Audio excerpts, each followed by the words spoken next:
Welcome to the Blue Cafe. We offer stories of infidelity, betrayal, and redemption. Please like and subscribe. Cheers. Now, on to today's story. Journal of a Greystone, Day 10. Update. Quick recap. My cat died 2 Fridays ago. The following day, my wife left for another state to have Christmas with her family, and took our son. Prior to her leaving, we agreed that our son would need a negative COVID test before he would be allowed to come to my place for my custody time. She also informed me that she would not be communicating with me for the 10 days she was on holiday, because she needed to disconnect. I decided that it was time to turn into a greystone and move on with my life. No sane person that loves another person, that had an affair, that is working on their marriage, disconnects during a holiday, for 10 days. That's what a vile, evil, mean, nasty person does. There's no other purpose other than to inflict pain and suffering. As promised, she didn't contact me once in those 10 days. Not to ask how I was coping with the loss of our cat, not to wish me Merry Christmas, nothing. It felt liberating. She was set to return Sunday, but messaged me Saturday night to tell me that she had decided to stay an extra day. Never mind that I was supposed to get custody on Monday. Never mind that she hadn't gotten our son tested for COVID. Never mind if I had plans with him. She just told me she was keeping him another day. We don't have a legal custody agreement, just a gentleman's agreement, which apparently she doesn't feel the need to abide by any longer. I greystoned the shit out of her message. There was no win in replying in any shape or form, so I just didn't reply. Monday, she got back in town and promptly called me multiple times, texted and then emailed. I was the most dull, boring, greystone you've ever seen. I didn't answer or reply. The following part of this story is 100% her doing. Without a doubt, she just is incapable of being responsible for anything in her vortex. She emailed me last night, Monday night, to inform me that the gas company was turning off her gas on Tuesday, due to a comedy of errors on her part. She informed me that I would need to take our son and that she didn't know where she would go. I replied and told her that our son was welcome to stay with me once he had a negative COVID result. I know she wanted me to white knight her. I know she wanted me to chime in and offer suggestions and help. I know she wanted me to sign it love, too old for this nonsense. Duck that. That ship has sailed. It has been a life changer for me to finally be to a point of apathy towards her. I have achieved the state of May. Your life is just starting to improve. Hers, however, is not. Stay grey. Greystone 2021. That's great. Good for you that you're implementing. It's the first step to healing. Don't weaponize your child in the upcoming divorce though. Do the work to spend time with them and get some legal protections now. The gentleman's agreement doesn't work when things begin to devolve. I suspect the agreement will devolve soon. I'm lawyering up next week. Prepared to be the one who has to file yourself. LMFAO. Every betrayed person should follow your lead. When I did this, she came crawling right back and was always trying to engage with me. Indifference is key, folks. What was her response when you said that? She gave no reply. Since her affair, she's been very cold and indifferent towards me. The only real emotion has been anger, which she's slowly gotten under control. I suspect that she's fully convinced herself that I'm to blame for everything wrong in her life. I'm happy to leave it that way. Document this comedy of horrors and other instances of parenting fails. They'll be your ammo for custody hearings. Welcome to the state of May, famous for its greystones and renowned karma buys. Start using her I need to disconnect if she tries to engage. I hadn't thought about using her phrase in response, but I will do that. I've been documenting like a madman. I suspect she doesn't want custody, but wants to have a fight about it. Emotional vampires feed on drama. Grey rock is definitely the best weapon of choice here, denying her ego kibbles. Less is more. This is the way. /salute. When my ex is doing stupid stuff like yours has been doing, I just think WWKRD. What would Keanu Reeves do? And I like to think of the great sage's words. I'm at that stage of my life where I keep out of arguments. Even if you tell me 1 + 1 = 5, you're absolutely correct. Enjoy. Stay grey, my man, stay grey. I truly have reached a state of apathy. Update. I've been living in a studio apartment for 4 months since separation started. My apartment building had a 2-bedroom open up and I jumped at the chance. My kiddo and I spent the holiday weekend moving. He finally gets a room to himself. I went out Saturday and bought furniture for the entire place. Sheets, plates, all that jazz. It felt freaking fantastic. Back in August when we separated and I went and bought a couch, I could barely make it into a store without getting emotional, thinking about all the things I missed doing with my wife. I'm not a people person and don't really like doing small talk with salespeople, and I was always thankful that my wife loved doing that. We'd go into a store, I'd wander around avoiding everyone and she'd come find me when she wanted my opinion. Shopping this weekend was a completely different experience for me. In 20 years, I've never looked at women as, I guess I've never looked at them as dating material. I've never processed in my head, is this person cute? That all changed on Saturday. My wife spent the weekend emailing me and texting me. She swung from forgiving me, for what crimes, I do not know, to telling me she thought it would help me to know that she misses me, something she hasn't said since D-Day, to getting angry when I wouldn't return her texts. I fucking crushed it being a grey stone. I hit the archive on her texts as soon as they arrive, and I hit delete on her emails as soon as they arrive. I haven't snooped on her Facebook in weeks. I don't pick up my phone 500 times a day hoping she texted me. I leave that joker on airplane mode and it feels amazing. WS said in our first counseling session that she wants to work on trust. I don't know what that looks like anymore. Therapy. My wife of 17 years had an affair with my best friend that lasted a few months. I found out in January. We stayed in the same house and tried to reconcile until July. In July, she went on a trip that I asked her not to. I could tell she was emotionally gone already. While she was traveling, I moved out. I tried multiple times to get her to realize the severity of her actions and she was very checked out already. Fast forward to now. I have a nice apartment, sold my van for a 2-seat sports car, crushing the gym and all that jazz. I'm content with my life now. 2 weeks ago, we had our first couples counseling session. We were asked what we want to work on and my wife responded with learning how to regain trust with BS. Other than that statement, the entire session was gaslighting, blame shifting, all the normal stuff that I've been dealing with for months. It was very sad to experience. I do want to give her a fair shake though. The therapist asked us to both work on gathering a set of goals and thinking about what trust looks like. I just don't know what trust looks like. Trust is not having an affair in the first place. Trust is being able to not give a second thought to my wife being around my friends without me being there. Trust is built over 17 years, not recovered in a few weeks or months. I took my wife off my phone plan because I didn't want to have to care about who she is texting. I opened my own bank account and removed myself from our joint account because I don't want to have to see where she spends money. I never ask her where she is or what she's doing. Initially, after I found out about the affair, the snooping consumed me.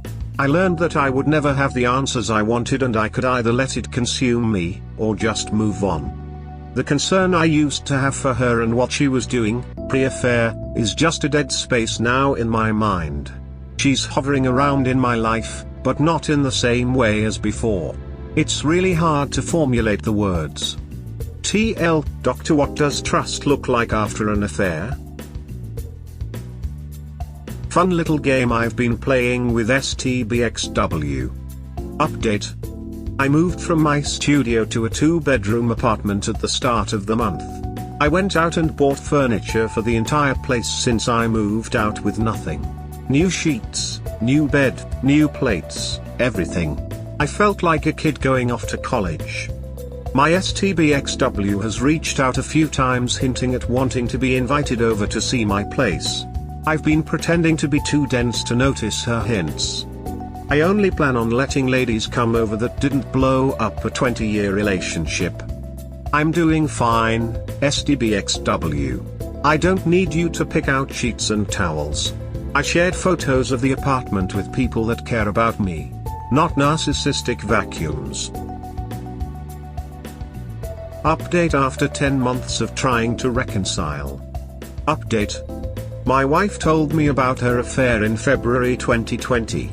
I stayed in the house trying to work things out until July. I've been in my own place since then. I told her I would give her a year of working on the marriage. I'm not going to make it. In my last post, I was asking about how to rebuild trust. I asked her for 2 things: for her to share her location via Google Maps, and to be able to ask questions, possibly repeatedly, without being shamed for it. I wanted her to be willing to understand that I struggle with her answers sometimes as they don't seem logical, and that I need to be able to ask questions as a follow-up without her flipping her shit. She wouldn't share her location for a month. Called me controlling and in the same sentence saying how I never cared where she was before. I pointed out how it can't be both ways. She can't be angry at me for never caring where she was before and also be angry at me for understanding that she wanted me to care where she was and asking for her location. Weeks went by before she started sharing her location. Our marriage counselor was pretty surprised that she didn't share her location while sitting in his office as we discussed it. As for my second request, it hasn't gotten better. I still get blame shifting, gaslighting and anger thrown my way when I ask for her to explain something related to her affair or our current relationship.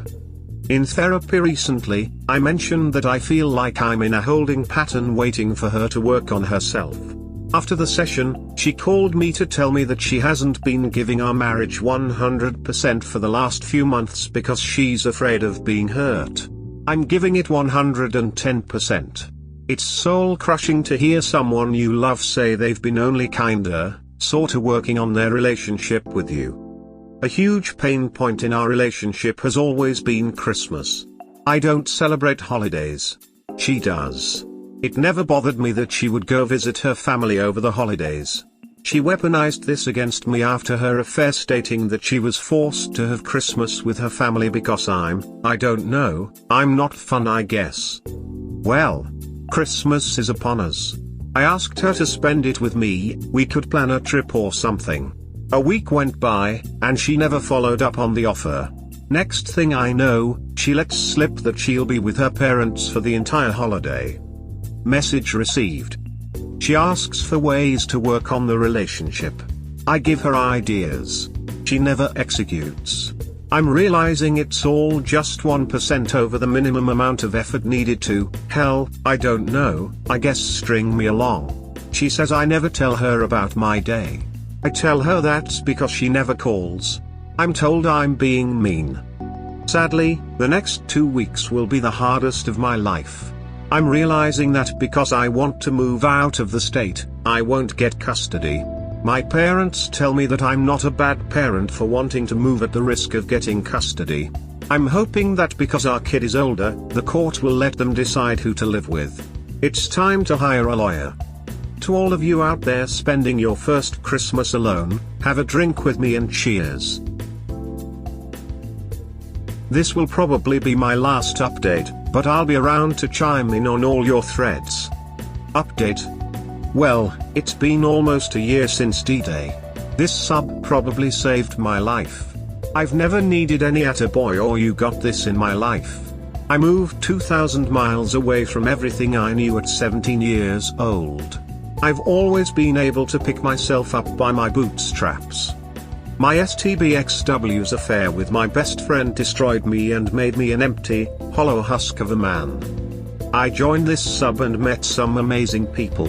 /u/truth_merchant_ /u/bmwm5lover and /u/fallen_1 millisecond to name a few. My STBXW continues to send me emails and texts blaming me, gaslighting and just plain trying to get kibble from me. She sent me an email at 5:30 AM this morning with more of the horse shit she spews. This week has been one of the best weeks of my life.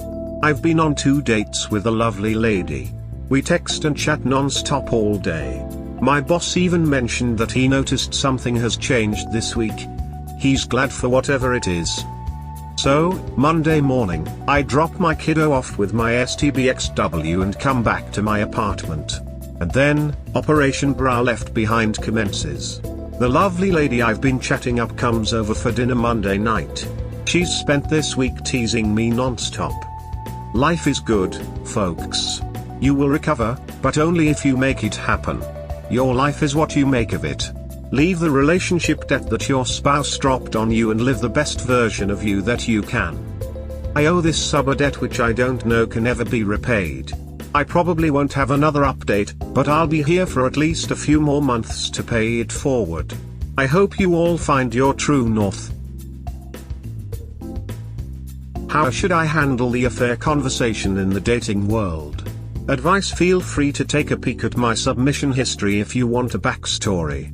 I know this sub isn't exactly for dating advice, but I feel like this crowd probably understands more than most what we deal with in a post-affair world. My therapist suggested that it was time for me to start to date. She recommended that I get on Bumble. I did. Hit it off right away with a lady. We dated for a month, but slowly found that our schedules don't mesh for more than just catching dinner once a week. So I jumped back on Bumble and a few other dating apps. Last week I was chatting with 30 ladies across 3 apps. Inevitably the question of why are you back on the market after so long comes up. I've struggled for a long time to figure out the way to respond to this.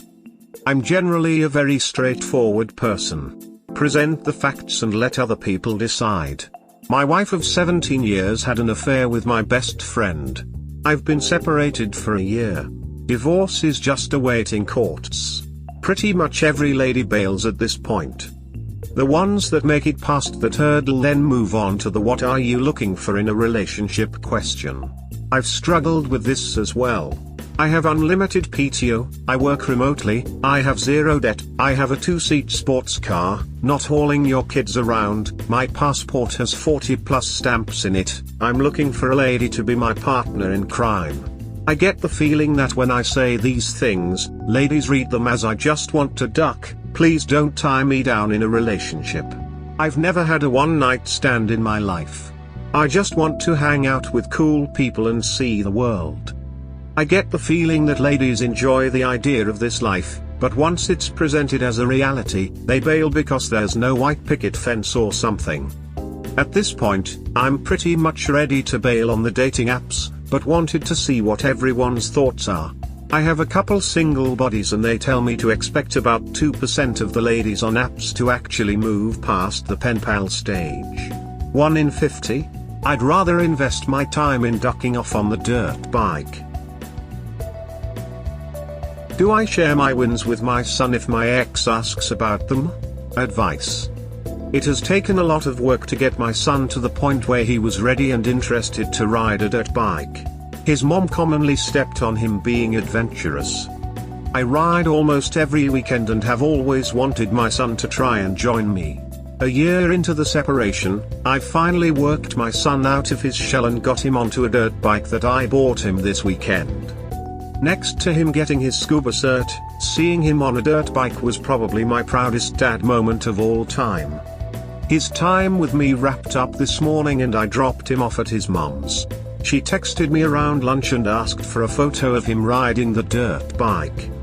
While I'm pretty much to the point of indifference towards her, I still feel a bit of hate.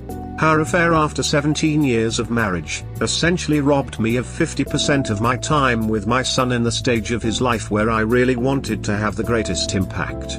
He's about to turn 15 and I'm stuck living my life 1 week at a time now because of her bullshit. I don't know how to respond to her text. Him dirt biking is my win. It's my victory. It's my time. She shouldn't get any of the wins. I know she wants to share photos with her family. The family that I was excluded from for 14 years. The family that didn't support our 20-year relationship. So, do I share a photo? Or do I just continue to grey rock, which I've been doing successfully for months? How to handle friends that continue being friends with ex. Advice. I'm not shouting from the rooftops what my ex did. But, if asked, I tell the truth of the matter. Today was my ex's birthday, and since we have shared friends on Facebook, the friends' happy birthday posts to my ex showed up on my feed. A few of these friends know the full story about what happened. It stings quite a bit, honestly. If I was friends with a couple, and one of them had an affair and hand grenades a 20-year relationship, I'd have a hard time communicating with that person, let alone sending them public birthday messages on Facebook. I feel like nuking all those friends. Thoughts? If one of my friends beat the shit out of their spouse, there's zero chance I'd be wishing them happy birthday on Facebook. I'll never forgive my ex for destroying my ability to trust. Rant. Feel free to snoop on my history for the backstory. A lady and I have been dating for a few weeks. Last weekend was one of the greatest weekends of my life. We spent the entire weekend together and I shared my life with her. She stayed over both nights and I'm just enamored. She's had plans to go on a vacation this weekend since before we met. I was super excited for her because I think everyone needs to stretch their legs. She's supposedly staying with a married male friend. We've made plans for me to pick her up from the airport and then stay at my place when she returns, as I live over an hour closer to the airport than she does. We've made plans for the entire holiday weekend next weekend. She knows generally what my ex of 20 years did to me. Once she landed, her entire communication pattern changed. In 24 hours, only 3 texts. We normally talk on the phone at least twice a day. I replied to her texts and asked questions about how it's going. No answer. No good night, no good morning. Obviously, we aren't in a long relationship, but we did agree to only date each other. I'm in kernel panic mode. I'm in that flight or fight mode we all felt when we discovered the infidelity. I'm ready to just pull the ripcord and jettison her. I know I should talk to her and tell her what I'm dealing with. I can't do it. I don't want to make her vacation about me. I'm pretty heartbroken. I feel like I was learning to love again. Duck our exes that kicked our trust squarely in the dick. Just need to vent a little about the threat I received from my soon-to-be ex. My soon-to-be ex had custody of the kiddo in June. I have the kiddo for July. We're operating on a gentleman's custody agreement. It's worked well for the most part. Headed into summer break, she started insisting that I tell her what all my travel plans with our kid were in July. She tried to say I was required to tell her where we are traveling to, provided dates, times, locations, emergency contact info, etc. Duck that noise. I'm not beholden to her and don't need to share shit with her. The 3 of us have a long and established history of traveling to remote locations and being completely off the grid for weeks at a time. Prior to her affair that hand grenade our 19-year marriage, we would sometimes be in the wind for weeks. I carry an emergency locator beacon that has satellite communication with an emergency call center from anywhere in the world. I'm maintaining a wilderness EMT certification. I have an excessive amount of backcountry experience and am familiar with operating in remote locations. I have $150,000 in SAR and evacuation insurance. My folks have all the information for our upcoming travel plans. My son does as well and has chosen not to share with his mom. Until a court tells me I have to get my vacations approved with my soon-to-be ex, she can pound sand. Her response was to tell her lawyer that she wants to sue for primary legal custody. Good luck with that. I look forward to the day in court where I can make it public record that you ducked my best friend multiple times. spinning my wheels with my 15-year-old. I know my son isn't me. When I was 15, I woke up at 4:30 a.m. and walked 5 miles in Missouri winters to clean a car wash before school, and then again after school, to make $40 per week. I delivered 355 newspapers every Wednesday in Nebraska winters for $14 per week. You can read my history if you want a little backstory on my situation, but the short of it is, my ex and I do not agree on setting expectations and consequences for our 15-year-old son. My ex has told me, via email, that she doesn't care if he does well in school as long as he gets to participate in social events like prom. She will agree to expectations for our son, and then when it's time to apply consequences, will freak out and refuse to be an adult. It's very clear that my 15-year-old has picked up on the idea that his decisions generally don't have consequences. Even if I apply the consequences when he's with me, it impacts him barely at all. Last year, because he refused to turn in homework in remote learning, he received Fs in 2 core classes. I ramped up the consequences until he was basically doing homework and then sitting on the couch staring at the wall for the rest of the evening, then going to bed. He begged to get a summer job, so I found him some job options with buddies that own machine shops and the like. When the time came to start working, he tells me I'm only 15, mom wants me to have one last fun kid summer, so I'm not going to work this summer. I can feel any semblance of his ability to be a successful adult slipping away. My ex and her parents have zero problem buying my son's success in life. They throw money at him like it's coming out of a fire hose. So, why am I here? Last night, I asked my son 3 times if he had an alarm set for the morning. He said yes. This morning, I'm up well before his alarm is set to go off and it never goes off. I feel like he's old enough to start paying the consequences for not being responsible. I was on the fence about my response, but I fully considered just letting him sleep until he woke up and then letting him realize he missed school. He never wants to do anything. He's a certified diver and I dive almost every weekend with students. I ask him every weekend if he wants to go and he never does. I ride dirt bikes almost every weekend. I got him a dirt bike because he showed a little interest. He's gone once. He says he wants to be a mechanic, so this weekend I had 3 projects for my dirt bike. I asked him if he wanted to help me wrench. Nope. Ultimately, I feel like I'm no longer able to parent him. Looking for information about what to expect from first court-ordered custody mediation. I have been separated for over 18 months. The ex had an affair and is dragging her feet about the divorce. She has a history of making unilateral decisions for our son without even discussing them with me. The courts have finally gotten around to assigned custody mediation, which happens today. I can't believe anything of value will come out of it since my ex refuses to communication as soon as any facts are introduced that are contrary to her beliefs about the situation. Any tips on how to act and speak today in the mediation? I'm a very calm, cool and collected individual. I have been involved in a handful of legal proceedings, so I understand how to interact with lawyers and judges. Edit and the bullshit vortex turns. We had mediation. The ex asked for changes that are self-serving and when asked for a justification for them only gave self-centered responses. She said she would never agree to alternating holidays, she wants all holidays. When I made offers for adjustments we could make, she refused but wouldn't give reasons. I guess we head to court. She says a week away from our 15-year-old is too long for her. Never mind that she also wants him for all of summer and all of Christmas break. When I pointed out that these 2 things are in conflict with each other, the mediator didn't really follow up on it. A year in review and a final farewell. Update. It's been nearly a year since I first posted about my journey down the shittiest road in the world.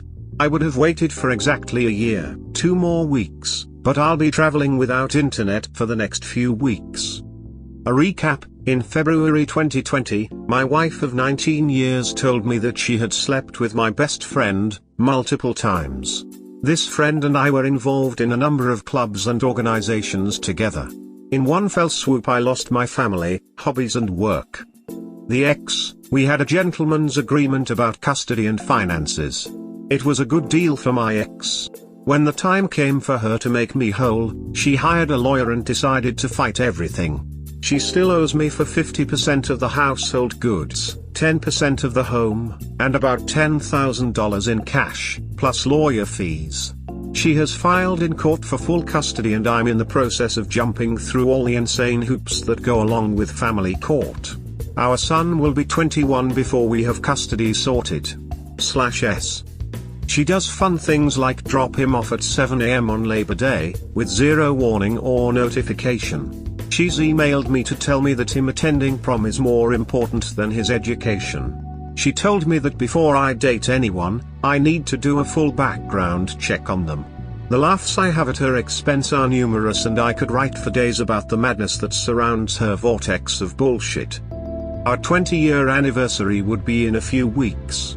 I'll be on holiday with a lady friend and will privately chuckle to myself. Advice for those of you still in the vortex: it will end. I promise. The amount of times you think about them in a day will decrease until it's almost non-existent. You will find new friends. You will build new memories. You will move past this speed bump in the road of life and you'll be a better person. You'll probably be less giving of your trust, but those that you do give trust to will be more deserving of it than in the past. Myself, I put off rejoining a shared industry that I was in with AP. I went from being on 2 boards in the industry to nothing overnight. It's a risky industry where lives are on the line every day and I wasn't in a mental state for it anymore. Today, I submitted my application to rejoin a team and get back to it. I'm putting the wraps on my dive master cert. Diving was my ex's hobby. Now that shit is mine. Dating was all over the map for me. My therapist made me join some dating apps. I hadn't dated in 24 years. A lot of ladies just wanted pen pals. Only 2 ever wanted to meet in person.